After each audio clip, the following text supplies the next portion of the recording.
अगर मैं आपसे सीधा पूछूं आज कि आप जो गॉड में बिलीव कर रहे हो, क्या वो आपका खुद का है या सिर्फ आपको बचपन से दिया गया है?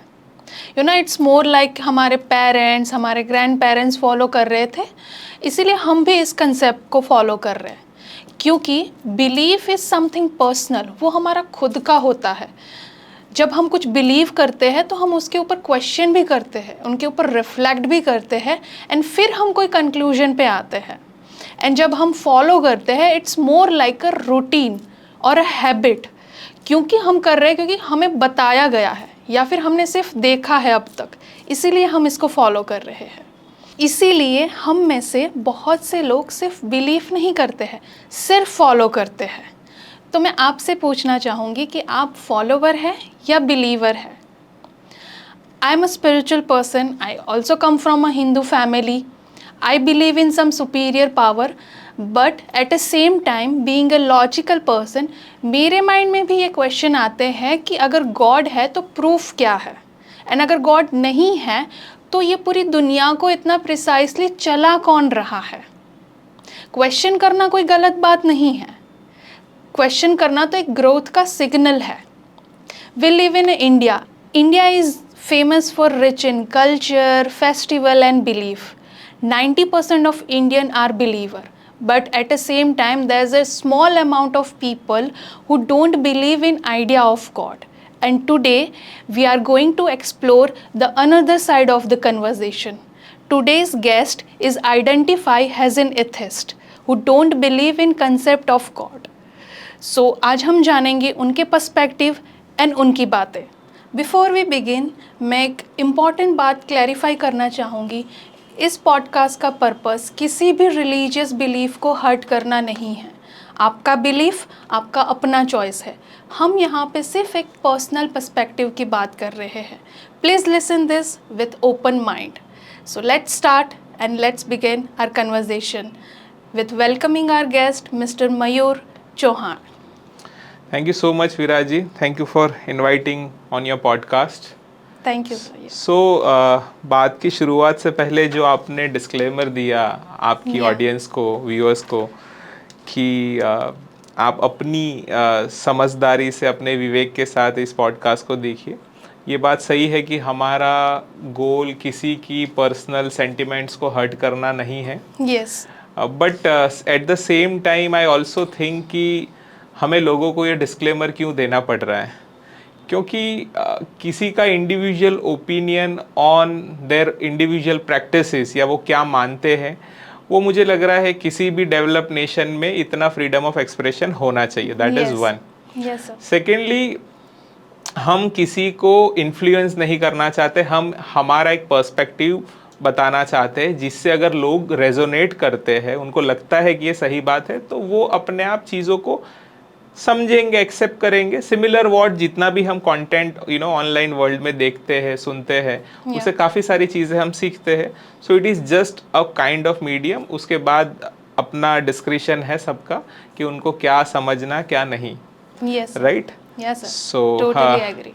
Good to know about this disclaimer part. तो जस्ट मुझे फील आया तो मैंने आपको बताया। जी।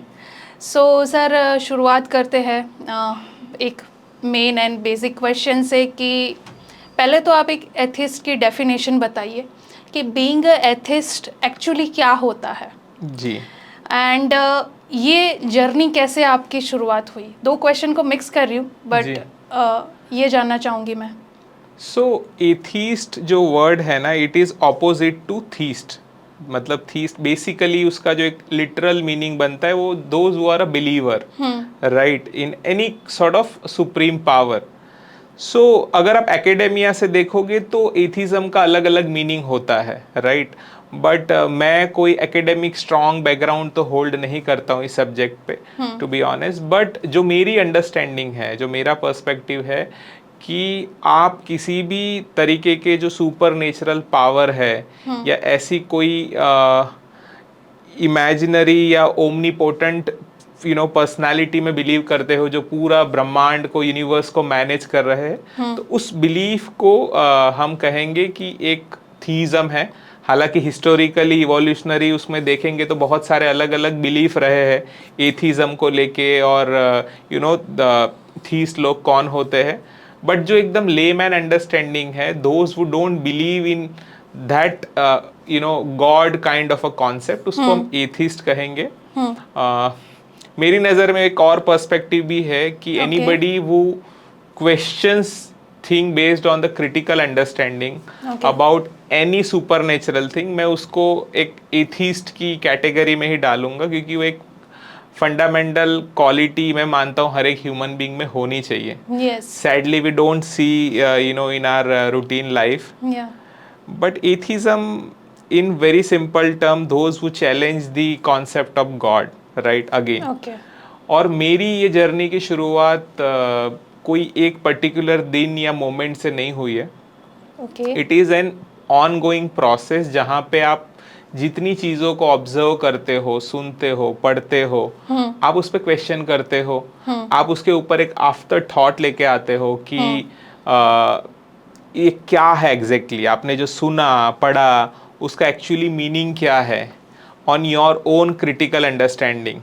धीरे धीरे चीज़ों को आप डिकोड करते हो, धीरे धीरे आप चीज़ों की अंडरस्टैंडिंग डेवलप करते हो, एंड देन मुझे लगता है मोस्ट ऑफ द लोग मेरी बात से रेजोनेट करेंगे कि ज़्यादातर जो यू नो एथिस्ट लोग हैं वो पहले तो जो सुपरस्टिशियस चीज़ें होती है या जो हमारे रिलीजियन में जो रिचुअल बेस्ड चीज़ें होती है, राइट, प्रथाएं हमारी, उसको चैलेंज करते हैं। उनको लगता है ये गलत है, लेकिन फिर वो चैलेंज हैज इन व्हाट्स, क्योंकि ये थोड़ा वर्ड हैवी है। सो जैसे हमारी बहुत सारे रिचुअल्स होते हैं, हर एक धर्म के अपने अपने रिचुअल्स है, राइट, तो और उसका एक बहुत स्ट्रॉन्ग इन्फ्लुएंस रिलीजियन का हमेशा रहता है उसमें। सो मान लो आप आज से 200-300 साल पहले चले जाओगे या उससे पहले जाओगे तो ऐसी ऐसी प्रैक्टिसेस होती थी on the name of religion, जिसको आज के दिन में हम कुप्रथाएं कहते हैं, राइट, कि this are something can not be accepted in any civilize society, but वो होता था on the name of religion, right. जैसे हमारे कल्चर में कहें तो जो सती प्रथा था, तो it was a very much a traditional, very famous practice, you know, used to happen in a very bigger part of India, you know. तो उस वक्त तो एक रिलीजन के साथ उसका एक स्ट्रॉन्ग एसोसिएशन देखा गया, लेकिन समय के साथ उसमें बदलाव आए। ऐसी आज भी हमारी बहुत सारी प्रथाएं होगी जिसको हमें लगता है यार ये अब ज़रूरत नहीं है, ये नहीं होनी चाहिए। तो शुरुआत सबकी कहीं ना कहीं जो हम रिचुअल्स होते हैं या बहुत सारी अंधश्रद्धाएं होती है ना, कि ये चीज करनी पड़ेगी, बाहर जाते पहले ये करो, या रास्ते से ये गुजर जाए, या यू नो जैसे बिल्ली का गुजरना, ये सब छोटी छोटी चीजें सब अंधश्रद्धाएं है, राइट, लोग मानते थे सालों से और वो भी समय के साथ बदलती रही है। तो यहाँ पहले आप चेंज लाते हो, वो एक सुपरफिशियल लेवल है जहाँ पे आप अपने जो एक कंडीशनिंग है या जो आपकी एक सोशल बिलीफ बनी हुई है उसको चैलेंज करते हो। वहाँ से फिर ये दौर शुरू होता है और धीरे धीरे धीरे जो एक अल्टीमेट सोसाइटी की अंडरस्टैंडिंग होती है बेस्ड ऑन गॉड, राइट, कि there is someone or somebody who is managing this entire universe, right, फिर आप उस जगह पहुंचते हो और उसको क्रिटिकली देखना शुरू करते हो, and that needs lot of you know I say reading, at the same time आपका अपना एक सेल्फ एनालिसिस बहुत जरूरी है before coming to any conclusion. और मैंने पहले भी यू नो एक पॉडकास्ट में कहा था कि we have to always understand religion little bit. मान लो भगवान को या धर्म के ऊपर आपको कुछ भी क्वेश्चन करना है, बीट एनी रिलीजन, राइट, तो उसको पहले थोड़ा समझना, उसके नजदीक जाना जरूरी है। You can not discard it before, कि आपने उसको समझा ही नहीं, जाना नहीं और आपने पहले ही बोल दिया कि ये गलत है, that is wrong, right. So we have to understand that first. So मेरी जर्नी में भी यही हुआ है कि मैंने धीरे धीरे जो पहले आजू बाजू में जो छोटी बड़ी गलत चीज़ें मुझे लगती थी कि घरों में हमारी कुछ प्रैक्टिसेस होती है रूटीन में, यू नो वो सब देखा मैंने। फिर मुझे लगा यू नो पूजा पाठ होते हैं, अलग अलग धर्म की अलग अलग प्रैक्टिसेस होती है, तो आई स्टार्ट थिंकिंग कि ये सही में ये ज़रूरी है या ये ऐसा होना चाहिए, या क्वेश्चनिंग कुछ के आंसर घर में मिलते थे, नहीं मिलते थे। फिर अब उससे आगे बढ़ते हो कुछ किताब में पढ़ते हो, कुछ वीडियोस देखते हो, धीरे धीरे आप उस डोमेन में, उस पाथ पे शुरू करते हो अपनी journey, and then eventually you get to know. इसलिए I always say one thing कि आपको अगर थीस्ट रहना है, मतलब इन सिंपल टर्म अगर आप रिलीजियस हो या भगवान में मानते हो, तो आपको ज़्यादा मेहनत की ज़रूरत नहीं है, क्योंकि वो आपके दादा भी करते थे, पापा भी करते थे और आप भी कर रहे हो। उसमें यू इवन इलिटरेट पर्सन या जिसको कुछ भी समझ नहीं है, वो भी रिलीजियस हो सकता है। But when you want to become an atheist, आपको बहुत सारी इंफॉर्मेशन, नॉलेज चाहिए, क्योंकि now you have to question it. तो जब क्वेश्चन करने के लिए आप चीज़ों को समझोगे, वो क्यों गलत है या क्यों सही नहीं है इन अ डिफरेंट वे, उसको क्वेश्चन करने के लिए आपको उसको पढ़ना पड़ेगा, समझना पड़ेगा। You have to self examine it. उस पर क्रिटिकल थिंकिंग चाहिए। बार बार मैं ये टर्म कह रहा हूँ, क्रिटिकल थिंकिंग, क्योंकि यही सबसे बड़ा एक एलिमेंट है, वर्च्यू है, जो किसी को भी एथिज्म के रास्ते ले जाता है, which is I feel is the right path. Right सबका अपना हो सकता है, आई एम नॉट डिनाइंग। सो बस वहीं से शुरुआत हुई और आज भी वो जर्नी चालू ही है। आज भी चीज़ों को समझते हैं, क्वेश्चन करते हैं, जो गलत है उसको डिस्कार्ड करते हैं, और कुछ चीज़ें उसमें अच्छी भी है in a religion on a particular point, तो उसको अप्रिशिएट भी करते हैं। It is not like complete black and white, but you just appreciate. हाँ, इन द वे कि अगर मान लो कोई रिलीजियस टेक्स्ट में कोई 2-4 चीजें अच्छी लिखी है, तो there is nothing wrong in appreciating that. Okay. But at the same time अगर कोई चीज आज के टाइम में आपको लग रहा है कि it is invalid, it is not required, inappropriate, तो आपको उसको सवाल करना है। वो भी है ना, it cannot be absolute right और रॉन्ग, है ना। तो things are always in grey. तो हमें वो देखना पड़ेगा कि अगर आप कोई रिलीजियस टेक्स्ट पढ़ रहे हो, तो उसमें कौन सी चीजें हैं जो आज 21st सेंचुरी में रिक्वायर्ड नहीं है, तो उसको नहीं मानना है। प्रॉब्लम विथ गॉड और रिलीजियन, मुझे भी इससे हमेशा, मैं रिलीजियन को पहले रखता हूँ when I am it's about critical thinking और चैलेंजिंग समथिंग, बिकॉज गॉड अपने आप में इतना बड़ा प्रॉब्लम नहीं है जितना रिलीजियन है। Religion is an organised form of God, more like it's an institutional thing, where you institutionalise, कि उसका एक संस्था के तौर पे देखते हो, उसमें बहुत सारा लोग इन्वॉल्व होते हैं, बहुत सारे डूज एंड डोंट्स होते हैं, एक तरीके का एक ऑर्गेनाइजेशन स्ट्रक्चर बन जाता है, और वो काफ़ी बार डिक्टेट करता है। Eventually God as an concept अपने आप में कोई इतनी चीज़ गलत नहीं है, but when it comes with an form of religion, तो ऐसा देखा जाता है, अगर हम थोड़ा ग्लोबली देखें, तो वो फिर बहुत परेशान करता है, स्पेशली फॉर ह्यूमैनिटी, है ना। सो इट मीन्स कि ये आ गया कि फिर स्पिरिचुअलिटी आ गई, इसमें ऐड हो गई कि ठीक है, रिलीजियस को निकाल दे, एंड सिर्फ एक हम एनर्जी में या एक सुपीरियर पावर में अगर बिलीव कर रहे हैं, तो ऐसा नहीं है कि फिर आप एक स्पिरिचुअल पर्सन हो गए, या लाइक क्या है, इसको थोड़ा एक्सप्लेन करिए कि क्या एक एथिस्ट स्पिरिचुअल होता है या वो स्पिरिचुअल भी नहीं होते। ठीक है, समझ गए कि आपका बिलीफ रिलीजियस में नहीं है, या फिर वो कंसेप्ट में नहीं है, रिचुअल्स एंड एवरीथिंग उसमें नहीं है, बट एक एनर्जी में है, जस्ट कि okay there is an superior power exist, there is something beyond humans.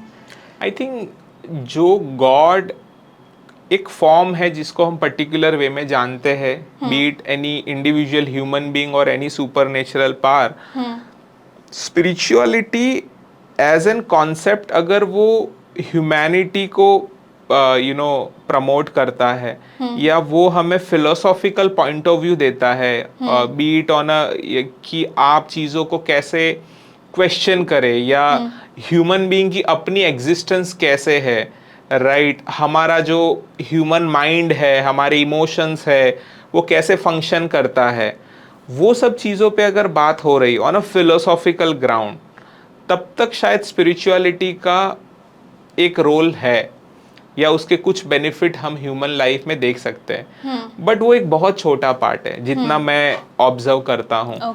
उससे कई गुना ज़्यादा उसके अंदर ऐसी चीज़ें हैं स्पिरिचुअलिटी में जो बिल्कुल ही मोर लाइक अ रिलीजियन, उसमें भी ऐसी मिथोलॉजिकल ऐसी बातें हैं जिसको लोग, फॉर एग्जाम्पल कि जैसे आपने कुछ पावर्स की बात की कि कोई एनर्जीज होती है, कोई Yeah. सर्टेन पावर्स होते हैं, तो ये इसको आप अगर साइंटिफिक लेंस से देखोगे तो there is nothing as such, so you don't right? Believe in positive and negative also, कि कुछ पॉजिटिव पावर होती है, कुछ नेगेटिव, जस्ट एन एनर्जी। हम यहाँ पे भूत प्रेत की भी बात नहीं कर रहे, हम यहाँ पे भगवान की भी बात नहीं कर रहे, positive just energy. And negative energy at the core, क्या अगर कोई पर्टिकुलर सिचुएशन मुझे एक पॉजिटिव एनर्जी दे रही है, but it is a term when our brain feel good at particular moment, we call it as a positive Positive. Energy. As such कोई ऐसी एनर्जी नहीं है जिसको मैं लैब में या कहीं Identify साइंटिफिक वे कर में पाए। आइडेंटिफाई कर Yeah, सके। These are the just term कि हमने इसको उस वे में समझा है। बट गॉड ही वही है ना जिसको हम कभी टेस्ट नहीं कर सकते, आइडेंटिफाई नहीं कर सकते, या उसका कोई मेजरमेंट नहीं होता। जैसे कि फीलिंग्स, जैसे कि सैड फीलिंग है, साइंस उसको कभी मेजर नहीं कर सकती है, ठीक है। हमारे जो बॉडी सेल्स हैं हम उसको मेजर कर सकते हैं, हम एयर ये सब को कर सकते हैं, बट उसके बियॉन्ड भी काफ़ी सारी चीज़ है जो है साइंस मानता है, बट उसको मेजर नहीं कर सकता या उसका एविडेंस नहीं दे सकता है। तो गॉड समथिंग वही बाउंड्रीज के आजू बाजू है। देखिए, साइंस, पहली चीज, साइंस जो नहीं मानता है या नहीं कर पाता है उसको एक्सेप्ट भी करता है।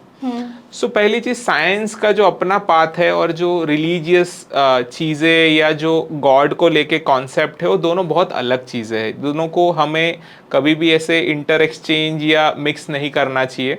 रीजन बीइंग कि जो चीजें साइंस इवॉल्व कर गया है वो तो हम मानते हैं। आज के दिन में हमें ये तो पता है कि बायोलॉजिकल लेवल पे हमारी बॉडी कैसे फंक्शन करती है, क्या चीजें हैं। ब्रेन के लेवल पे कुछ चीजें हमें पता है, कुछ चीजें आज भी साइंस इवॉल्व कर रहा है। तो आने वाले कुछ टाइम में, मे बी 20 ईयर्स 30 ईयर्स, हमें बहुत सारे और जवाब मिलेंगे।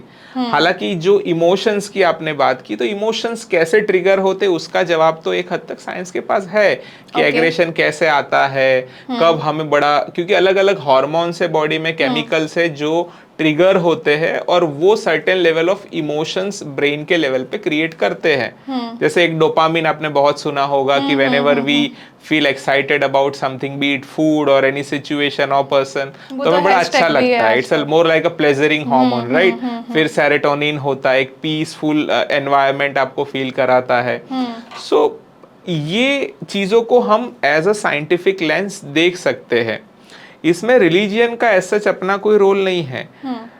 आप जो कह रहे हैं पॉजिटिव एनर्जी होना या कोई ऐसी एनर्जी के जिससे हमें ऐसा अच्छा फील हो रहा है, ऐसा रिलीजियस टेक्स्ट से हमें समझ ही नहीं आता है। हम उसको साइंस के साथ क्यों देखें? It's a different thing. अगर आप क्लेम कर रहे हो कि ये पर्टिकुलर एनर्जी है जो यहाँ से आ रही है और ये आपको खुश कर रही है, तो you have to prove it. क्योंकि साइंस जब कुछ भी आपको कह रहा है कि डोपामिन है, तो that can be proven through various theories. There are many research over it, बहुत सारे आर्टिकल्स होते हैं, एक मेथड होती है, सब्सटेंशियल चीजें होती है उसको प्रूव करने के लिए। बट व्हेन यू से this XYZ universal energies making your life sad और हैप्पी और एक्साइटेड, तो उसको हम कैसे प्रूव करें और क्यों माने? क्योंकि हमारे पास ऐसी कोई मेथडोलॉजी नहीं है। ये हो सकता है एक इंडिविजुअल ह्यूमन बीइंग की अपनी एक्सपीरियंसेस है, थॉट्स है, और वो चाहते हैं कि वो एक यूनिवर्सल लॉ बन जाए, मोर लाइक दैट। तो स्पिरिचुअलिटी और रिलीजियस प्रैक्टिस में मुझे लगता है बहुत फर्क नहीं है। हालांकि स्पिरिचुअलिटी एक वाइड स्प्रेड सब्जेक्ट है, उसमें बहुत सारी रीजनेबल चीजें भी है, राइट? जो लॉजिकल ग्राउंड पे आप अगर सोचोगे तो सही भी लगती है, बट वो बहुत कम पोर्शन में, जैसे मैंने पहले कहा, ज्यादातर चीजें रिलीजियन के साथ इंटरसेक्ट करती है और वो ऑन एन एवरेज मुझे लग रहा है इरेशनैलिटी को ही प्रमोट कर रही है। तो स्पिरिचुअलिटी या रिलीजियस प्रैक्टिसेस दोनों को अगर आप देखोगे अक्रॉस ऑल रिलीजन, तो कोई ये इतनी बड़ी चीज नहीं है कि एज एन ह्यूमन बीइंग आपको कोई एट पार या कोई अलग लेवल ऑफ अचीव करने में, ऑन ऐसे कहते हैं ना higher sphere in your life ले जाती। आपकी अपनी क्रिटिकल थिंकिंग, आपका अपना रीजनिंग, आपकी नॉलेज, आपका कॉन्स्टेंट सेल्फ असेसमेंट, आपकी रीडिंग, आप बीइंग अ गुड ऑब्जर्वर, ये सब चीज़ों का जो एक कॉम्बिनेशन बनता है जिसको हम हमारी अंडरस्टैंडिंग कहते हैं, पावर कहते हैं, that is something define what you are as an human being, not something external, right? Okay so ऐसी कोई एनर्जी नहीं होती है जी। ओके सर, आपने बात करी being a human being, like इंसान हमारी लाइफ में हर दिन सेम नहीं होते हैं, चाहे आप रिलीजियस हो, स्पिरिचुअल हो या फिर एथिस्ट हो, लाइफ में अप्स एंड डाउन्स आते हैं।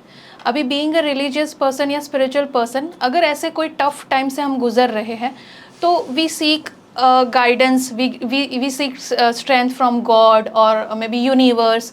तो बीइंग अ एथिस्ट आप टफ टाइम को कैसे टैकल करते हैं? क्योंकि हमारे पास तो वो सपोर्ट सिस्टम है कि चलो गॉड पे वो ठीक है, चलो वो श्रद्धा के बेस पे ही, बट हमें वहाँ से स्ट्रेंथ मिलती है, सपोर्ट मिलता है कि कोई नहीं है तो भगवान है या फिर भगवान देख लेगा, उसके दम पे हम मतलब कुछ भी कर लेते हैं with this statement. But when you are saying कि मैं जब एक ऐसे स्ट्रगलिंग टाइम में हूँ तो मेरे पास ये फोर्स है, बट पॉइंट तो यही है ना कि आपको वो जो सपोर्ट है, जो इनविजिबल सपोर्ट की आप बात कर रहे हो, वो सही है या नहीं, वही तो आपको देखना पड़ेगा ना। मैं इसको ऐसे देखता हूँ, अगर कल मैं ये मान लूँ कि गौतम अदानी मेरे ताऊ है और वो सोच के मुझे हर रोज अच्छा लगता है कि यार कुछ भी मुसीबत होगी, कुछ भी प्रॉब्लम होगा ना, ताऊ जी है ना, but that's not the reality. So अगर मुझे सुन के अच्छा लग रहा है, वो सोच के अच्छा लग रहा है, that's fine, but that is not a reality. So you mean to say हम डिल्यूजन में, मोर लाइक दैट, क्योंकि anything which makes you happy but it is irrational makes you out of control. More like कि मान लो आप rash driving कर रहे हो, ठीक है, और आपको एक थ्रिल फील हो रहा है, लेकिन ये कोई सही तरीका तो है नहीं। It can easily cause an accident, right? It can take away your life, या किसी और को आप नुकसान पहुंचा सकते हो। तो क्योंकि वो मोमेंट पे आपको अच्छा लग रहा है, does not mean it becomes a sanity. आपको उसको पहले चैलेंज करना पड़ेगा। ऐसी तो बहुत सारी चीजें लोगों को, cigarettes, I am not against those who are doing, but of course that cause lot of harm to our body. तो बीट अल्कोहल, बीट स्मोकिंग और एनी रैंडम थिंग जो लोग करते हैं, तो वो उनको खुशी मिल रही है इसलिए वो करेंगे, तो सही नहीं हो जाती, राइट? सही तब होती है जब वो actual on a critical ground, जब हम उसको चैलेंज करते हैं, ऑब्जर्व करते हैं, और हमें लगता है कि हाँ ये आज के टाइम में ये वैलिड है, उसके ऊपर एक हमारा कंसेंट बनता है और हमें लगता है कि विच इज फेयर। और उसके लिए मुझे लगता है बहुत डीप चीजों की जरूरत नहीं होती, समटाइम्स बहुत सिंपल होता है। We make it complicate, right? Our thinking make it complicated. हाँ, क्योंकि क्या होता है, जब हम इमेजिनरी चीजों में चले जाते हैं ना, तो हम बहुत सारी स्टोरीज क्रिएट कर लेते हैं। अब देखने जाए तो अगर आप देखोगे तो बहुत सारी चीजें स्टोरी है। जैसे एक पीस ऑफ पेपर होता है जिसको हम करेंसी कहते हैं, वो क्या है तो पीस ऑफ पेपर, उसकी आपके और मेरे लिए वैल्यू है, बट आप काऊ के आगे रख दो या टाइगर के आगे रखो तो उसके पास करेंसी की कोई वैल्यू नहीं। वो तो हम ह्यूमन ने एक स्टोरी बनाई कि इसको हम करेंसी डिनोट कंसीडर करेंगे, वैल्यू देंगे, और उसको हम as an medium of exchange use करेंगे, राइट? पर जैसे डीमोनेटाइजेशन हो गया तो उस करेंसी की इमीडिएटली वैल्यू चली गई थी, पर्टिकुलर कोई डिनोट्स की। तो सिमिलरली ये जो हमने गॉड और ये सब कॉन्सेप्ट स्टोरीज है, लेकिन करेंसी की स्टोरी और गॉड की स्टोरी में दोनों में फर्क है। एक स्टोरी है जो ह्यूमन लाइफ को एक सिस्टम प्रदान कर रही, जिससे उसकी लाइफ को ईज मिले, कि करेंसी होगी तो चीजें एक्सचेंज हो पाएगी, एक्सचेंज ऑफ सर्विसेज होगी, एक्सचेंज ऑफ गुड्स होंगे, जिससे हमारी life as a society function कर पाएगी, just to survive and thrive on this planet. But अगर हम गॉड वाला जो कॉन्सेप्ट है उसको अगर ह्यूमन लाइफ में नहीं भी लाते तो हमारी सर्वाइवल और थ्राइव में कोई इंपैक्ट नहीं है। मुझे आप बताइए, जो लोग, मान लो कोई पैदा हुआ और उसको आपने उस सोसाइटी में जाके रख दिया जहां पे कोई तरीके का धर्म नहीं है, कोई गॉड को बिलीव नहीं कर रहा है, तो क्या वो सरवाइव नहीं कर पाएंगे? ऑफ कोर्स कर पाएगा। सो इट्स अ स्टोरी, और प्रॉब्लम ये हुआ है कि वो स्टोरी से हम बहुत ही ज्यादा कहे ना इमोशनली अटैच्ड हैं, उसको हमने Especially क्रिटिकली India- नहीं अपनाया है, स्पेशली मतलब जो भी हम सब कॉन्टिनेंटल रीजन में, स्पेशली इंडिया आपने Yeah. कहा, हमारे यहाँ बहुत ज्यादा लोग उसको एक इनकी सेंसिटिविटी है, Yeah, they are sensitivity. More strong believer, उनका अपना एक लाइफ का एक बहुत बड़ा एलिमेंट है जिसको वो डे टू डे लाइफ में रिलीजियन को जोड़ा हुआ है, राइट। और अगेन उसमें एक चीज होती है ना कि they more this all are people of faith, है ना, दे आर जस्ट फेथ क्या है सर उसको मैं समझो। यहाँ पे आपको स्टॉप करना चाहूँगी, आपने वर्ड यूज़ किया है faith and second word is belief. जी, तो इन दोनों की डेफिनेशन मुझे आपके पर्सपेक्टिव में समझाइए।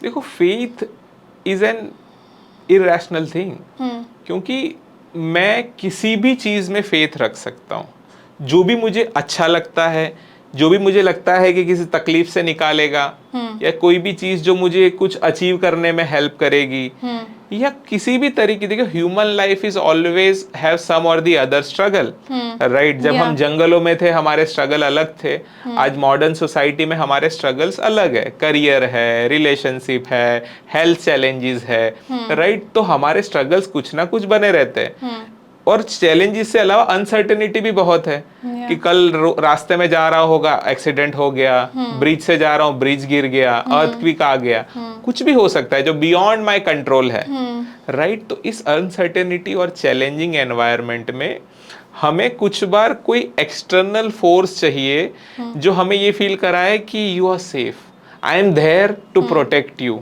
आई am there to save you, right. तो ये थोड़ा साइकोलॉजिकली नहीं है? एब्सोल्युटली, ये बट मैं यही कह रहा हूं उसका जो साइकोलॉजिकल ग्राउंड आपने बिल्ड किया है वो एक इरेशनैलिटी पे है जिसका अपना कोई सब्सटेंस नहीं है। मैंने जैसे वो गौतम अदानी वाला आपको एनालॉजी दिया कि मुझे खुशी मिल रही है, मैं ऐसे प्रोटेक्टेड फील करता हूँ, अच्छी बात है, but fact of the matter is कि वो मेरे ताऊ नहीं है, अलग है, हाँ डिफरेंट है, रियलिटी कुछ अलग है, रियलिटी कुछ अलग है। तो मुझे खुशी मिल जाती है, तो खुशी तो मुझे बहुत चीजों से मिलेगी, मैंने कहा ना मैं रैश ड्राइविंग करके भी खुशी पा सकता हूँ, but is it good thing? No, it can cause problem to the society. क्यों हमने ट्रैफिक रूल्स बनाए हैं? क्योंकि एक ह्यूमन सोसाइटी अच्छे से फंक्शन कर सके। देयर आर लॉज कि रेड पे रुकना है, ग्रीन पे जाना है, ये क्यों है? क्योंकि एक सिस्टम मेंटेन कर पाओ, उसका एक रीजन है। वो जो लॉज है, वो जो चीजें है, उसके पीछे एक रीजन है। बट ये जो रीजन है कि मुझे कुछ दिक्कत होगी तो कोई है जो मुझे बचाएगा, या कोई है जो मेरी मदद कर रहा है, अगर मेरी तरक्की हो रही है तो इनकी वजह से हुई है, ये सब स्टोरीज है जो हमारे दिल को एक दिलासा देती है, अच्छा फील कराती है, पर उसका कोई सब्सटेंशियल ग्राउंड नहीं है। तो अगर किसी को अच्छा लगता है तो करे, पर मुझे उससे प्रॉब्लम यह है कि यहाँ तक तो वो ठीक है, चलो आपकी मर्जी है, पर जब वो इन दी फॉर्म ऑफ रिलीजियन आता है और उसमें भी जब पॉलिटिक्स मिक्स हो जाता है तो ये बहुत ही डेडली कॉम्बो हो जाता है, फिर ये ह्यूमैनिटी के अगेंस्ट चला जाता है। तब जाके वो जो कॉन्सेप्ट ऑफ गॉड है ना, वो धीरे धीरे धीरे करके एक वायलेंट रूप ले लेता है, which goes against the humanity. और आप ग्लोबली देखिए और हिस्टोरिकल पॉइंट ऑफ व्यू से भी देखिए, जितने भी वॉर्स हुए हैं उसमें रिलीजियन का अपना रोल क्या रहा है। इनफैक्ट मैं आपको रीसेंट टाइम में कहूँ ना, तो आप सिर्फ इजराइल और ईरान वॉर पे ही देख लो, इसका एक तो जियोपॉलिटिकल रीजन है, लेकिन जो लोग जानते हैं, हिस्ट्री पढ़ी, उनको पता है कि इसमें रिलीजियस रीजन भी बहुत बड़ी वजह है आज जो भी between the Israel and Iran हो रहा है। तो ये प्रॉब्लम है, जब तक वो आपको अच्छा फील करा रहा था और आप उसमें एक आपकी पर्सनल एक रिलेशन था बिटवीन यू एंड गॉड, तब तक ये ठीक था। जब ये आपकी पर्सनल बिलीफ से जाके पब्लिक में आ गया तो वहां फिर वो प्रॉब्लमेटिक हो जाता है। फिर वो जितना बेनिफिट कर रहा है उससे ज्यादा वो नुकसान करता है, और यही हमने हिस्टोरिकली देखा है। मुझे जब तक, मैं ऐसे इन माय वर्ड कहता हूँ, जब तक रिलीजियन या गॉड आपके बेडरूम में है प्रॉब्लम नहीं है, जब वो सड़कों पे आ जाते हैं इट बिकम्स एंटी ह्यूमन। तो ये हमें समझना है। जब आप रिलीजियन को लाउड वे में पब्लिक स्पीयर में लेके आओगे तो वहां क्या होगा, there will be certain human जो उस रिलीजन के नाम पे सोसाइटी को, ह्यूमन बींग्स को डिक्टेट करेंगे। वो हो सकता है कोई रिलीजियस अथॉरिटी है, हो सकता है वो कोई पॉलिटिकल फिगर है, क्योंकि जैसे हमने पहले कहा ना, वी इंडियंस आर, और नॉट ओनली इंडियंस, मुझे लग रहा है पुराने टाइम का यूरोप देख लो और आज भी कुछ यूरोपियंस है, या अमेरिकन्स देख लीजिए, या इवन ग्लोबल साउथ देखिए, लोग रिलीजन को लेके सेंसिटिव है, हम लोग कुछ ज्यादा है, और हमारे जो सेंटिमेंट्स है वो कुछ डीपली है, क्योंकि इसका एक साइकोलॉजिकल रीजन ये भी होता है, जितने ज्यादा आपकी लाइफ में चैलेंजेस होते हैं इतने ज्यादा आप रिलीजियसली सेंटिमेंट होते हो, ये भी एक सच है। पर जो मेरा कहना था कि बेडरूम तक ठीक है, पर वो जब स्ट्रीट पे आता है तो वायलेंट हो जाता है, क्योंकि जब पब्लिक फॉर्म में, ओपन फॉर्म में जब रिलीजन आता है ना, तो उसमें पॉलिटिक्स होता है, उसमें सोशल अथॉरिटीज होती है, उसमें एक तरीके का भीड़ तंत्र बन जाता है, राइट? कि एक बहुत, मान लो 10,000 लोग हैं और वो एक तरीके की बिलीफ से जुड़े हुए, वो सच है या गलत है उस पर हम नहीं जाते, उनकी एक कॉमन बिलीफ है, कोई एक कॉमन चीज है जो 10,000 लोगों को जोड़ रही है। अब उस चीज को जो जोड़ रही है, वो जब तक वो अपने घर में रूम में था तो मान रहा था, उस चीज में प्रॉब्लम नहीं थी, पर जब 10,000 लोग को कॉमन जो चीज जोड़ रही है उसका कोई पर्टिकुलर रिप्रेजेंटेटिव बोलेगा उस चीज के लिए आपको ये करना पड़ेगा, वो चीज खतरे में है उसके लिए आप ये करिए, वो जो चीज 10,000 लोग मान रहे हैं उसको बचाने का आपका धर्म है, तब और प्रॉब्लम है। आप समझ रहे? आपकी फियर, यस, आपकी इस बिलीफ का एक्सप्लॉइटेशन हो रहा है, मैनिपुलेशन हो रहा है, लोग आपको आपकी उस आस्था, फेथ से मैनिपुलेट कर रहे हैं। People are using in the name of God. हाँ, जैसे सिंपल वे में बोलते हैं ना, धर्म हमारी रक्षा करता है, लेकिन मॉडर्न डेज में ऐसा कहा जाता है हमें धर्म की रक्षा करनी है, तो ये तो पूरा डिस्कोर्स ही चेंज हो गया, राइट? आप बिलीव क्यों कर रहे थे कि there is somebody in, you know, who manage the entire universe, वो मुझे बचाएगा। और ये शुरुआत उन दिनों में हुई थी विराज जी, आप उसको समझिए कि जब हम स्टोन एज में जाते, आज से करीबन 3-3.5 साल पहले, या इवन हम टिल मिडेवियल टाइम में देखेंगे, मॉडर्न एरा के जस्ट पहले भी देखे, वहां से सर स्टार्ट करिए कि इवोल्यूशन हुआ, वहीं से समझते हैं। हाँ, इवोल्यूशन हुआ हमारा, मतलब धीरे धीरे सोसाइटी डेवलप हुई, धीरे धीरे ह्यूमन स्टाइल जो हमारा रूटीन है, फूड डेवलप हुआ, एंड यू नो रोटी मकान ये सब डेवलप होने लगा। I got your point. So उसी पे बात करते थोड़ा डेप्थ में। देखो, आप इवोल्यूशनरी सेंस में देखोगे ना, तो ह्यूमन इवोल्यूशन बहुत बड़ा है, राइट? करीबन कहा जाए तो 2 मिलियन ईयर्स की एक अपनी जर्नी रही है, राइट? उसमें भी अलग अलग तरीके के स्पीसीज रहे थे, जो आज हम इस प्लेनेट पे है, करीबन 8 बिलियन लोग हैं हम, राइट? जो होमो सेपियंस है, राइट? और कहा जाता है इथोपिया जो अफ्रीका में पड़ता है वहां से निकले थे और फिर पूरी दुनिया में फैल गए, राइट?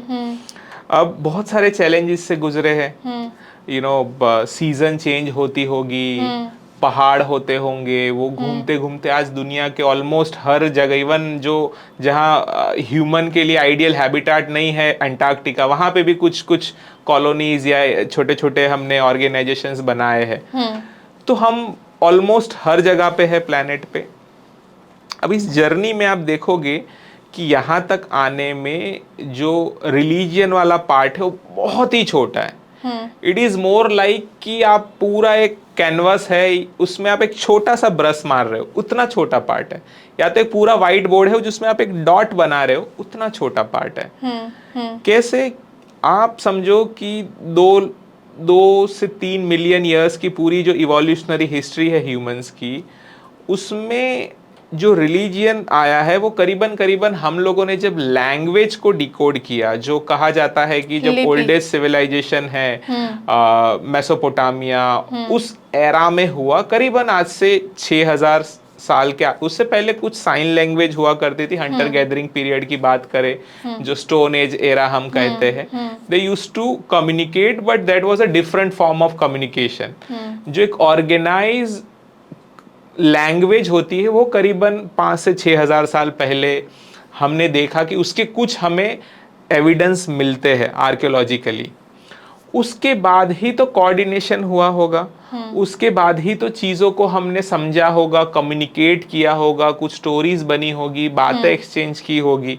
तो कहा जाता है उसी एरा में आफ्टर द लैंग्वेज इवोल्यूशन धीरे धीरे रिलीजियन आए हैं। तो आप सोचो वो कहानी सिर्फ 5-6 हजार साल की है, हम कब से है, करीबन 20-30 लाख साल का हमारा इतिहास है। सो 20-30 लाख साल में 5,000 साल तो कुछ भी नहीं है ना। उसमें भी जो डोमिनेंस है फॉर 2-3 जो बड़े रिलीजियन है वर्ल्ड में अभी, वो पिछले 200, 250 या 300 साल की देन है। हालांकि रिलीजियन 5,000 साल में देखा गया है, उसके ऊपर बहुत सारे वॉर हुए, लेकिन उसमें क्या था, बहुत सारे स्प्लिट्स थे। सो किसी भी आप क्रिश्चियनिटी देखो तो वहां पे उसकी जो शुरुआत है तो पहले छोटे छोटे कबीले हुआ करते थे, उनकी अपनी प्रैक्टिसेस थी। अगर हम इंडिया की बात करें तो इंडिया में भी बहुत सारे छोटे छोटे, जिसको कहते हैं डेमी गॉड्स, या मोर लाइक कि लोग पेड़ की पूजा करना, या हवा की पूजा करना, या सूरज की पूजा करना, चांद, जो चीजें उनको नेचुरली दिखती थी उन सब चीजों में, तो उसका कोई पर्टिकुलर रिलीजियस फॉर्म नहीं था। It was a pure worship toward the God. उनका एक बिलीफ था और उसको वर्शिप कर रहे थे, रिलीजन जैसा कुछ नहीं था। मतलब पहले नेचर को गॉड समझते, मोर लाइक दैट। तो वहां तक चीजें ठीक थी, और वो आपने जैसे पहले कहा ना कि उनको एक तरीके से एक सेफ्टी, मेंटली साइकोलॉजिकली एक सेफ्टी फील होती थी। और उस वक्त में अगर आप उसको सोचोगे तो समझ भी आता है, क्योंकि बहुत सारे फ्लड आते थे, अर्थक्वेक्स होते थे, आपको जंगलों के जो वाइल्ड एनिमल्स है उनसे खतरा है, आपके पास ऐसे कंक्रीट के जो अभी मॉडर्न हाउसेस है वह तो कॉन्सेप्ट था नहीं।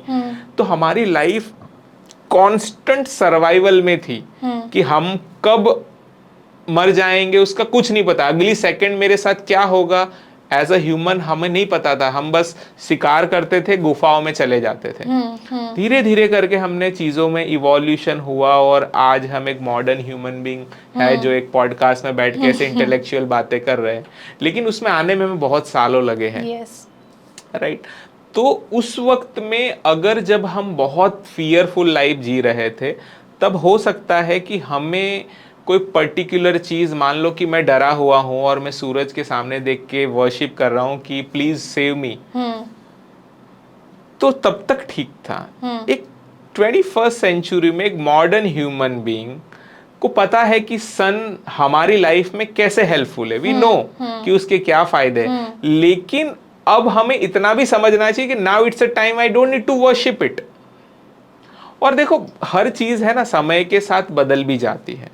उसका बेस्ट एग्जांपल है कि one of the bigger empire अगर हम देखें हिस्टोरिकली तो रोमन का रहा, करीबन 400-500 साल की उनकी अपनी लेगेसी है। अब उस वक्त जो सबसे डोमिनेंट गॉड थे वो थे जुपिटर, मतलब लोग जुपिटर की पूजा करते थे। आज हम किसी को कहे कि यार करीबन 400-500 सालों तक यूरोप के लोगों ने जुपिटर की पूजा की, तो ऐसा लगा है ये जुपिटर कैसे भगवान, लोगों को फनी लगेगा।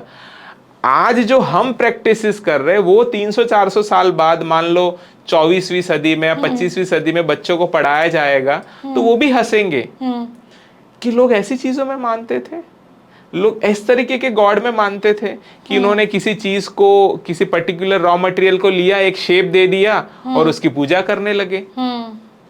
They will be surprised. और प्रॉब्लम तब है जबकि आज हमारे पास साइंस है, आज हम इजीली समझ सकते हैं कि ये चीजें इरेशनल है, इसका कोई सब्सटेंशियल इसमें चीज नहीं है, और ये चीजें सही में लॉजिकल है, फिर भी हम मान रहे हैं।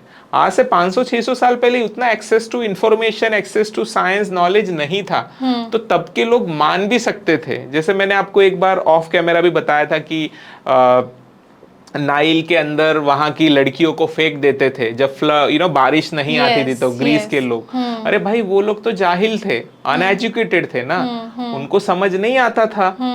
हमें तो पता है कि बारिश कैसे होती है, सीजन कैसे चेंज होती है, हम क्यों ये सब मान रहे हैं? आज भी हम, हमारी लाइफ में कुछ भी प्रॉब्लम होता है, बीट आज के दिन में सबसे बड़े चैलेंजेस तो हेल्थ को लेके होते हैं लोगों को, अनसर्टेनिटी है, कल क्या हो जाए, राइट, कुछ बीमारियां ऐसी है जो अगले सेकंड आ सकती है और आपकी जान जा सकती है। तो उसके रीजंस तो हमें पता है ना हमें, और कुछ चीजें हैं जो साइंस इवॉल्व हो रहा है तो अगले 20-25 साल में दे देगा उसका जवाब, लेकिन मुझे आंसर नहीं पता है उसका ये मतलब नहीं होना चाहिए कि मैं गलत आंसर को सही मान लूं। That's the entire crux of the story, कि हमें साइंस ने कुछ जवाब दिए हैं, कुछ जवाब साइंस को देने बाकी है, पर जब तक वो नहीं दिए हैं तब तक हमने गलत जवाबों को सही मान लिया है। That's the problem.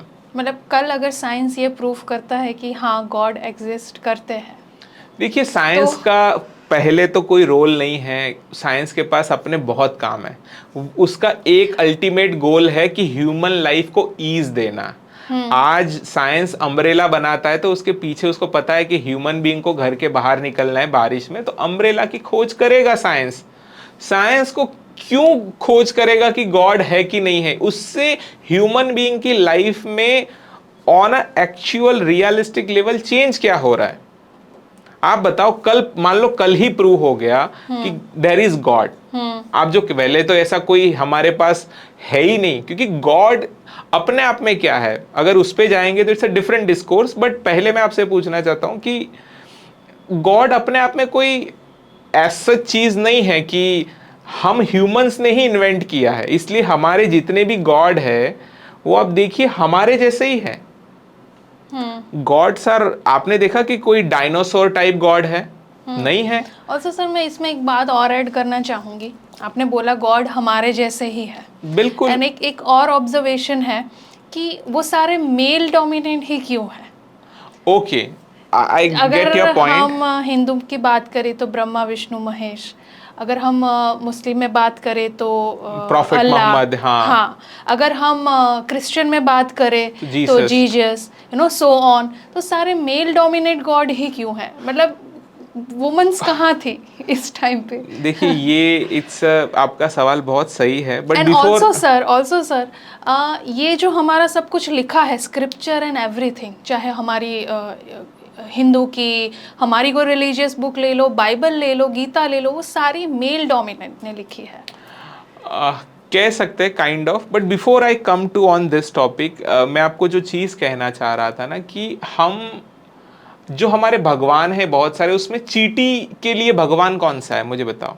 और चींटी के जो भगवान हैं फॉर एंट्स, वो चींटी जैसे दिखने चाहिए ना भाई। There are billions of species on this planet, हमारे पास तो एक अलग ही दुनिया है जो डीप सी लेवल पे है। उनके भगवान कौन है? वो कौन चला रहा है? Right, that's the thing. So God का जो इमेजिनेशन है वो ह्यूमन ने इमेजिन किया है। तो आप देखो सारे भगवान के 5 ही उंगलियां दिखाई गई है। हाँ, हमने फिर उसको एक अलग रूप देने के लिए अलग अलग चीजें बनाई हैं, बट वो again imagination come from human being only, right? तो वो हमारी तरह ही बोलते हैं, हमारी लैंग्वेज ही बोलते हैं, हमने जितना भी पढ़ा है लिखा है, क्योंकि वो इन्वेंशन हमारे माइंड का है, कहीं बाहर से नहीं आया है। That is one. Second, coming back, जो आपने कहा कि जितना भी आप रिलीजियस टेक्स्ट देख लीजिए या जितने भी हमारे गॉडली फिगर है, सो जैसे आप कह रहे थे कि सारे जो male dominating of course, right, तो जो भी हमारे कोर या मेन रिलीजियन है जो अभी वर्ल्ड वाइड जिनकी पॉपुलेशन सबसे ज़्यादा है, बी इट हिंदू रिलीजन और इस्लाम और क्रिश्चियनिटी और बुद्धिज़्म, जैनिज़्म और सिखिज़्म, बहुत सारे और, तो इन सब में एक चीज़ कॉमन निकल के आती है कि इनके जो मेन मैसेंजर्स रहे या जो सबसे बड़े पर्सनालिटीज़ है या जो गॉडली फिगर्स है वो मेल है। ये सवाल बहुत बार आता है। मुझे ऐसा लगता है कि जिस एरा में, जिस पीरियड में ये सारे रिलीजियन इवॉल्व हुए होंगे या उसके ऊपर जो अलग अलग मिथोलॉजिकल स्टोरीज बन रही होगी, वो एक्चुअली एक सोसाइटी की रियलिटी को भी दिखाता है। तो हमारी सोसाइटी पहले से एक मेल डोमिनेटेड रही है, जहाँ आउटसाइड वर्ल्ड जो है या जो ज्ञान वाला जो पार्ट है वो हमेशा मेल के साइड रहा है। इनफैक्ट इसको आप स्टेटिस्टिकली भी देखेंगे तो ये दिखा जाएगा कि एवरेज, मैं मॉडर्न टाइम में नहीं बात कर रहा हूँ, पिछले 100 साल में ये स्टेटिस्टिक चेंज हुए हैं, लेकिन हिस्टोरिकली देखें तो महिलाओं का पढ़ना, उनका नॉलेज से एक्सेस या उनका आउटसाइड वर्ल्ड से एक्सेस बहुत लिमिटेड रहा है।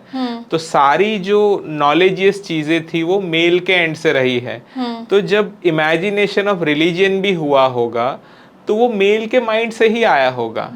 तो जो पूरा पॉइंट ऑफ व्यू है रिलीजन का, या उसमें जो चीज़ें लिखी गई है अलग अलग, हमारे जितना भी लिटरेचर है रिलीजियस अक्रॉस ऑल रिलीजन, वो पढ़ोगे तो उसमें क्लियर मेल डोमिनेशन दिखता है उस बातों में। एक डोमिनेशन से ज़्यादा मैं कहूँगा कि उसमें एक मेल लेंस से लिखी गई दुनिया दिखती है। उसमें फीमेल का अपना एक कहते हैं ना प्रोटैगनिस्ट वाला रोल नहीं है, वो एक साइड कैरेक्टर में दिखती है। शायद वो एक मार्जिनलाइज ग्रुप की तरह देखी जाती है, राइट। इनफैक्ट कुछ जगह तो उसको बहुत ही डिमीनिंग वे में भी दिखाया गया है। तो मैं डेफिनेटली एग्री करता हूँ कि अगर एक लाइन में कहा जाए तो ऐसा लोग कहते हैं कि all religions are anti woman, which is true, क्योंकि उनको कभी भी वो मेन लीड कैरेक्टर में देखा ही नहीं गया है। उनका रोल हमेशा मर्दों की सेवा करना, घर को चलाना, बच्चे पैदा करना, उनको बड़े करना, एक तरीके से जो ह्यूमन लाइफ को नर्चर करना in a way as a family unit, बस वो रोल दिखाया गया है। वो लीड करेगी, वो चीज़ों को डोमिनेट करेगी, वो प्रॉस्पर करेगी, नॉलेज, इनोवेशन, या एक वॉरियर की तरह लड़ाई, अपना पैशन, ये सब चीज़ों में फीमेल को दिखाया नहीं गया, which is a wrong thing I guess. जो आज हम मानते हैं मॉडर्न सोसाइटी में कि इक्वालिटी होनी चाहिए अक्रॉस ऑल जेंडर, वो नहीं है। रिलीजन अक्रॉस ऑल रिलीजन वो बहुत मिसिंग रहा है। सर जब बात करते हैं एथिज्म की तो हम काफ़ी पॉडकास्ट देखते हैं। हमारी एक फेमस पर्सनालिटी है जावेद अख्तर जी, जो कि मैंने अभी रिसेंटली देखा था, वो एक बुक के बारे में बात कर रहे थे। आई होप आपने वो बुक ज़रूर पढ़ी होगी, गॉड डिल्यूजन जी, जो कि एक बहुत फेमस राइटर की है जी। तो उनके बारे में वो बुक क्या है एक्चुअली?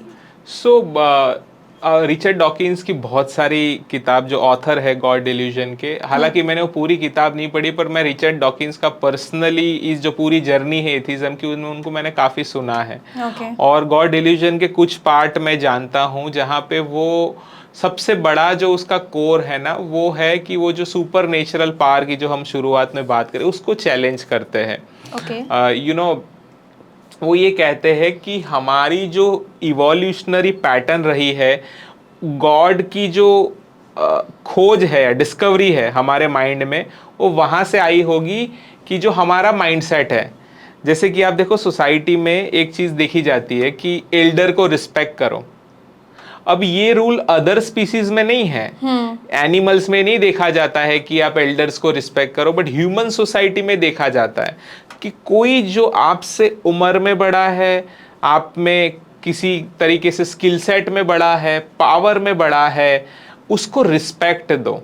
तो ये जो नोशन है उसी का ही एक हायर वर्जन है गॉड की खोज, कि हमने ही देखा कोई एक सुप्रीम पावर, जैसे घर में जो होते हैं ना, हमारे ग्रैंडफादर होते हैं, वो is the head of the family, तो उसको सब रिस्पेक्ट करते हैं, राइट। उसी का ही एक अपग्रेडेड वर्जन है मुझे लग रहा है गॉड, और वही रिचर्ड डॉकिंस ने गॉड डिल्यूजन में बताया है, राइट।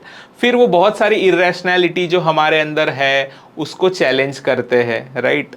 और वो स्ट्रांगली मानते कि गॉड ए ह्यूमन माइंड की अपनी ही इनोवेशन है, और उनकी जो हमारे चैलेंजेस रहे इवोल्यूशनरी, उसको हम कैसे एक तरीके से एक एक्सटर्नल सपोर्ट के थ्रू, हम बोलते हैं ना, हमारे सर्वाइवल के लिए एक ईज दे। जैसे मेरे मम्मी का एक डायलॉग होता है कि बेटा कोई जब डूब रहा हो ना, तो वो छोटा सा जो तिनका होता है ना, घास का छोटा रूट्स, उसको भी पकड़ लेता है।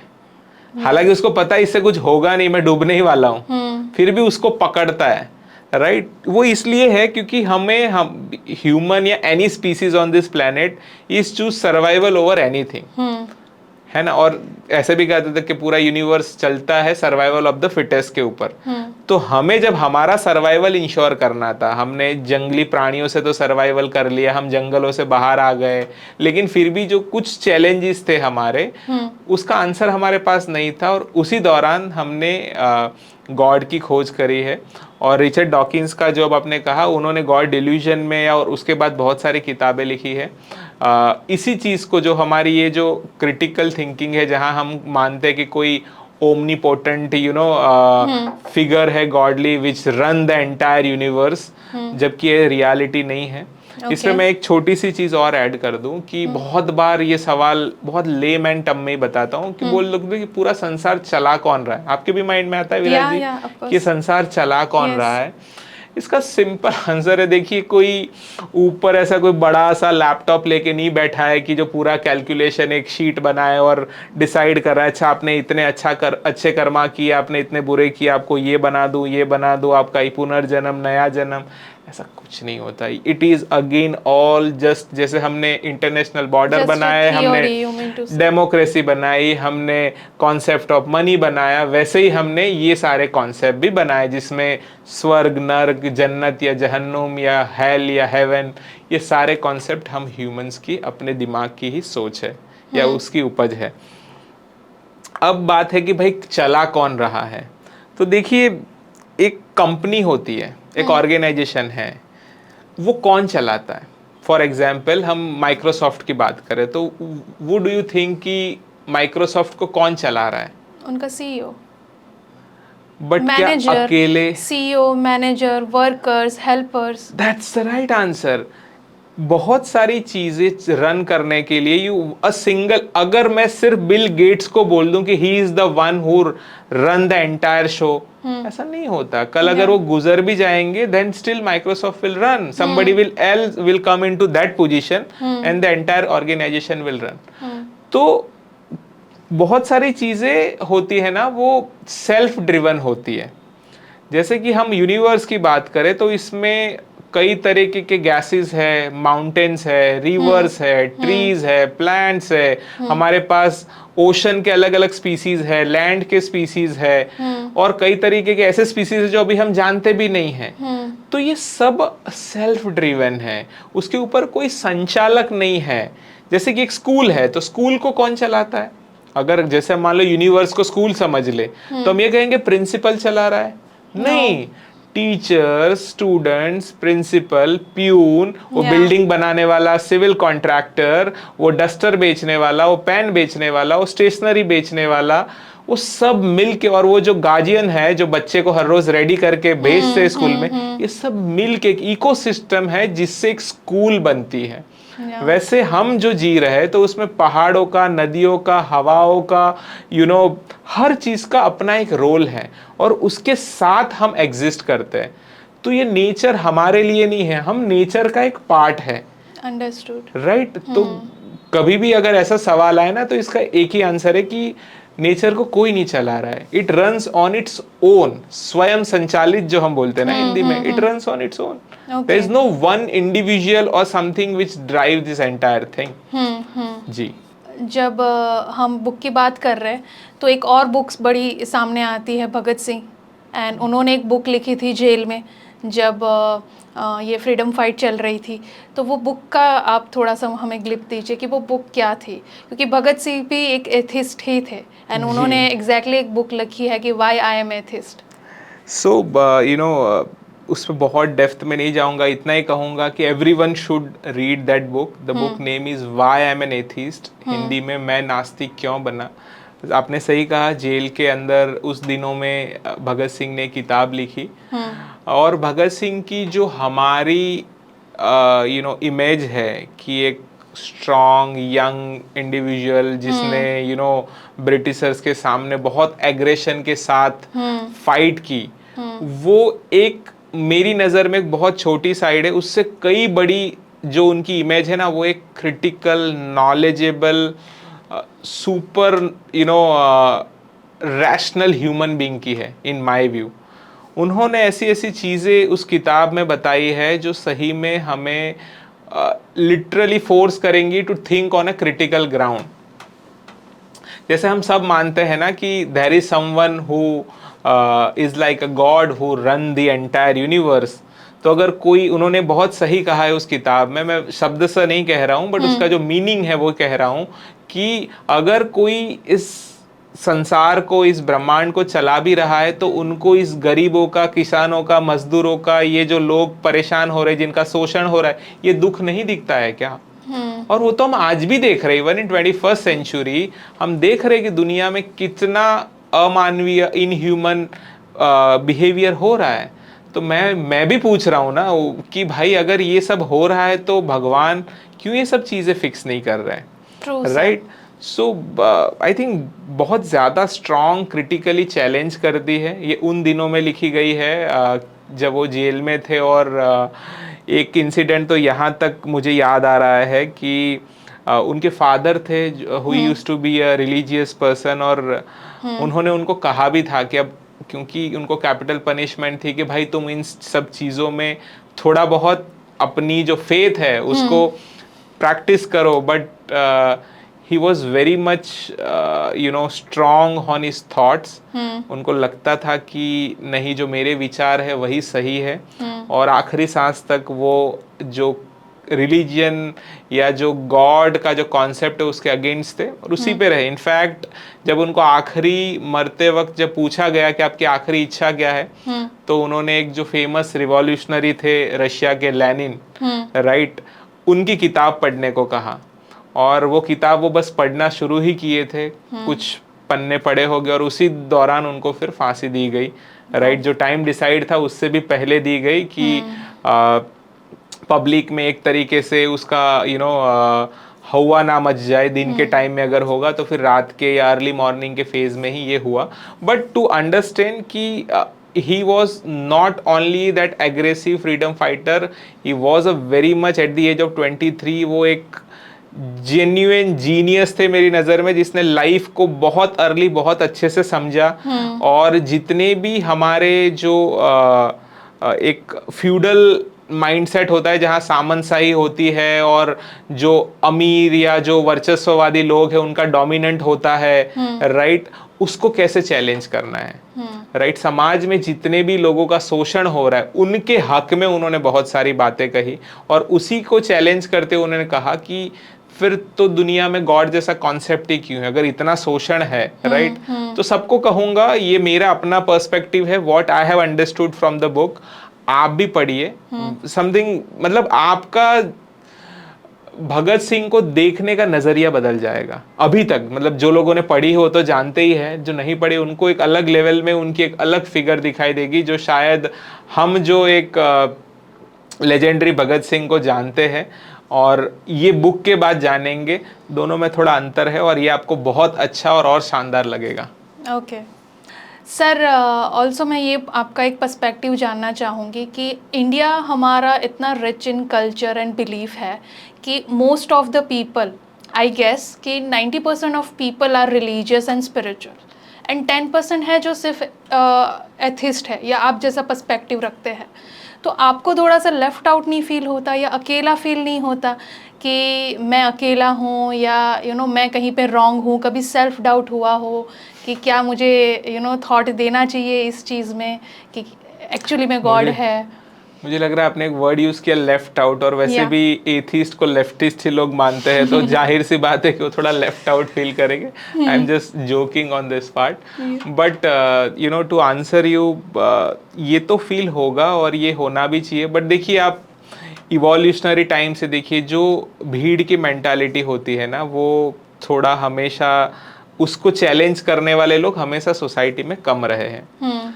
तो आप अगर उस माइनॉरिटी में हो जो समाज में या देश दुनिया में गलत हो रहा है, आपको गलत चीज़ें दिख रही और आप उस पर आवाज़ उठा रहे हो, तो आपको उसका कुछ तो प्रॉब्लम या कुछ तो परेशानी होगी। बट अगर आपको वो सही लग रहा है तो you have to stand by, that is the one thing. Second, कई तरीके के शोषण होते हैं हमारे समाज में, सामाजिक अलग अलग कुरिवाजों से, अलग अलग प्रथाओं से हमने हिस्टोरिकली देखा है।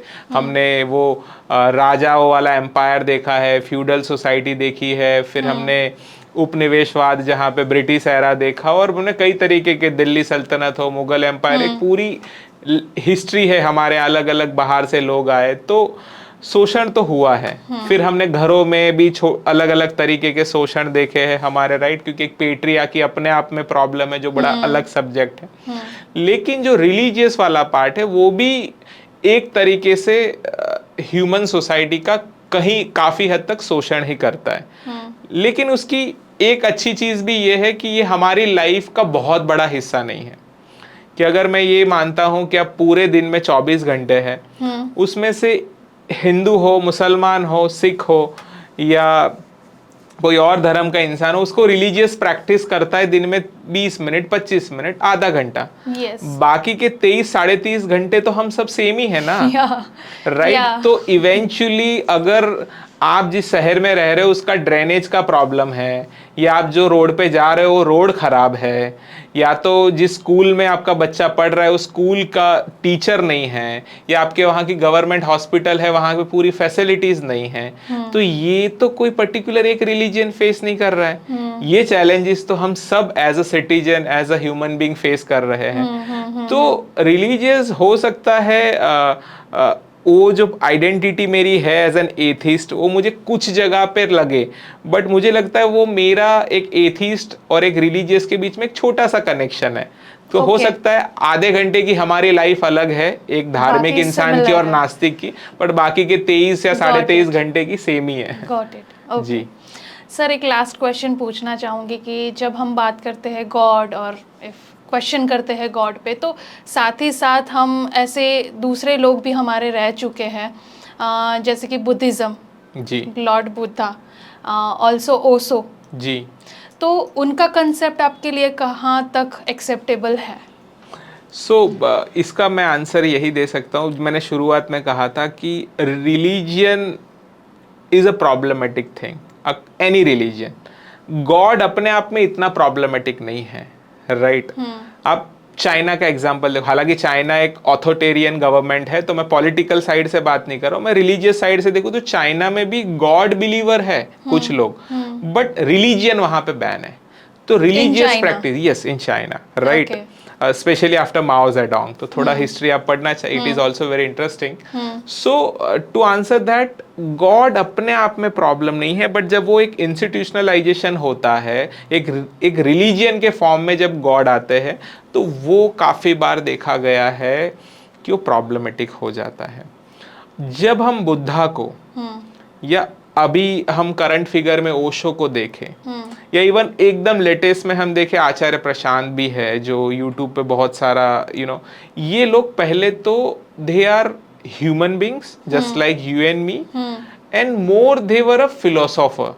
दे understood life in a much better way than you and me are doing. उन्होंने लाइफ के कॉन्सेप्ट को, ह्यूमन स्ट्रगल को, ह्यूमन लाइफ को और बेटर वे में in a way you can say decode कैसे कि वो बहुत अच्छे से समझ पाए। उसमें संत कबीर भी है और बहुत सारे लोग हुए हैं। हम अगर अक्रॉस ऑल रिलीजियंस देखें तो रूमी है, अगर हम उसमें देखें, राइट। अगर हम क्रिश्चियनिटी में देखें तो मार्टिन किंग ल्यूथर हुए जिन्होंने प्रोटेस्टेंट की शुरुआत की और उन्होंने उस चर्च के और वो डोमिनेशन के एक्सपोज किया। तो बहुत सारे लोग ऐसे हुए, देवर मेरे लिए वो एक समाज सुधारक है, मेरे लिए वो मोर लाइक अ फिलोसोफर है। बट हाँ, अगर उनको हम गॉडली फिगर मान लेंगे तो वापस वही परेशानियां शुरू होगी जिसको वो हटाना चाहते थे। तो एक मूवी आई थी, आपको पता होगा, ओ माय गॉड, जिसमें पूरी मूवी में परेश रावल धर्म के खिलाफ बात करते, भगवान के खिलाफ होते, और लास्ट में मूवी में एक दिखाया जाता है क्लाइमेक्स में कि उनको ही भगवान बना दिया जाता है। सो आप बुद्धा की बात करो, ओशो की बात करो, मोर like they were an atheist, या आप उनको एग्नोस्टिक भी कह सकते हो। एग्नोस्टिक इज मोर लाइक, वो थोड़ा एक्सप्लेन कर दीजिए। जी, atheist those who don't believe in God, don't believe in the concept of God और रिलीजियन। बट जो एग्नोस्टिक है वो, मैं इसको अपने वे में कहता हूँ, it's a mild version of atheism, जो ये नहीं कहते कि we don't, they say we don't know whether God exist और नॉट। तो वो मान इन बिटवीन, वो ये नहीं कहते मैं नहीं मानता हूं और वो ये भी नहीं कहते कि मैं मानता हूं। बिकॉज आई डोंट नो कि वेदर गॉड एग्जिस्ट और नो, तो आई एम जस्ट इन बिटवीन। मैं दोनों को नहीं, जैसे एथिस्ट लोग क्या कहते हैं, गॉड नहीं है। धार्मिक लोग क्या कहते हैं, या जो थीस्ट लोग है क्या कहते हैं, गॉड है। तो एग्नोस्टिक कहेंगे I don't know, right. But मुझे लग रहा है जब तक कोई चीज है वो पता नहीं चलता है, तब तक वो नहीं है। यहाँ पे आप, मैं और हमारे कैमरा पर्सन बैठे हैं, पर अगर मैं ये कहूं कि यहाँ पे 4 लोग हैं, तो आप कहोगे गलत, यहाँ 3 ही लोग हैं, ठीक है, क्योंकि you can count it. But कोई ये कहेगा कि यहाँ 4 है, वो मुझे नहीं पता है, क्योंकि उनको लग रहा है चौथा हो भी सकता है, नहीं भी हो सकता है, तो दे प्रीफर टू से कि यहाँ 4 हो भी सकते हैं, नहीं भी हो सकते। ये एग्नोस्टिक है कि उनका क्लियर स्टैंड पॉइंट नहीं है। वो बोले जब तक भाई ये प्रूव ना हो जाए कि भगवान या तो है या तो नहीं है, we won't like to be in between. पर एथिज्म और आप एग्नोस्टिक को more like they are sailing in the same boat, they don't believe in the concept of God as such. बट मुझे लग रहा है कि एथिज्म को थोड़ा ज्यादा रैडिकल देखा जाता है और agnostic is more on a liberal stand है। क्योंकि जो हमने पहले बात किया ना, रिलीजियन या God is a sentiment, is an emotion. तो जब मैं ये आके आपको कह दूं, अब सालों से विराज जी एक प्रैक्टिस कर रहे हो और मैं कह दूं I don't believe in it, ये सब गलत है, तो it hurts your sentiments, right. और मैं ये मानता हूँ पर्सनल किसी की बिलीफ को हर्ट करना एक एथिस्ट का पॉइंट ऑफ व्यू नहीं होना चाहिए।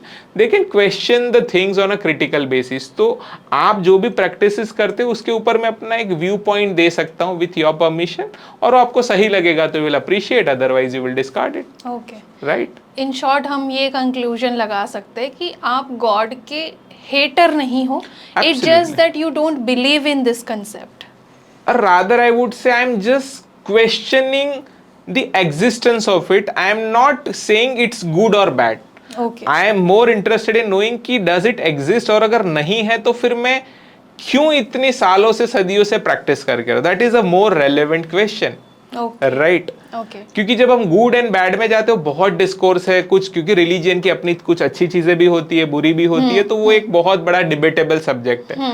मुझे लगता है कि फर्स्ट हमारा फोकस होना चाहिए गॉड का एग्जिस्टेंस, और दूसरा अगर उसमें कुछ अच्छी चीजें हैं, अगर हम रिलीजियन की बात करें उसके टेक्स्ट की, तो वो हम हमारे ह्यूमन लाइफ की जो हमारी रोजमर्रा की जिंदगी उसमें प्रैक्टिस करें, और जो अब है लगता है अब रेलेवेंट नहीं है, राइट, उसको हम ना प्रैक्टिस करें। That's a more sensible way and sanitable way to go ahead. Yeah, and at the end we all are human beings. That's the truth. So my father always say मानवता से बड़ा कोई धर्म नहीं है। Actually, so everything should be based on humanity. और religion अगर humanity को support कर रहा है ठीक है, but when it goes against the humanity, challenge it, question it. Yeah, true sir, true. So आज हमने बहुत सारी बात करी सर, एंड पर्सनली मुझे आज बहुत कुछ जानने को मिला। मेरे लिए भी काफ़ी ज़्यादा अब न्यू पर्सपेक्टिव मुझे मिला है, न्यू थॉट्स मिले हैं जो कि मैं आगे चल के सोच सकती हूँ, आई गेस हमारे व्यूवर्स को भी काफ़ी कुछ जानने को मिला होगा। So thank you so much sir ये कन्वर्जेशंस के लिए, ये टाइम, आपके टाइम के लिए थैंक यू सो मच। बस आखिरी में एक ही लाइन कहूँगा कि किसी को भी गॉड में मान रहा है, नहीं मान रहा है, या वो नास्तिक है या नास्तिक बनने के राह पे है, जस्ट थिंक, बस सोचो, क्योंकि जो चीज आपके सामने आ रही है as a story, as a concept, as somebody जो आप सालों से कंडीशनिंग हो, बस सोचो उस पे, धीरे धीरे धीरे आपको सब जवाब मिलेंगे, और वो जवाब से ही फिर आप चूज कर लेना कि अब आपको थीस्ट रहना है या एथिस्ट रहना है। That sums up everything. Thank you so much for inviting on your channel and podcast, and looking forward to have more episode on this part. Sure sir, I would love to sir. Thank you. I hope आप सभी को आज का conversation पसंद आया हो, and अगर पसंद आया हो तो please like, share and subscribe ज़रूर करिएगा। जाते जाते सिर्फ मैं एक ही बात बोलूँगी कि प्रॉब्लम हमारा रिलीजियस या गॉड नहीं है, प्रॉब्लम है आधा अधूरा knowledge. So educate your self, and हम इंसान हैं, इससे ऊपर और कुछ नहीं है। So thank you so much for watching. See you in next podcast.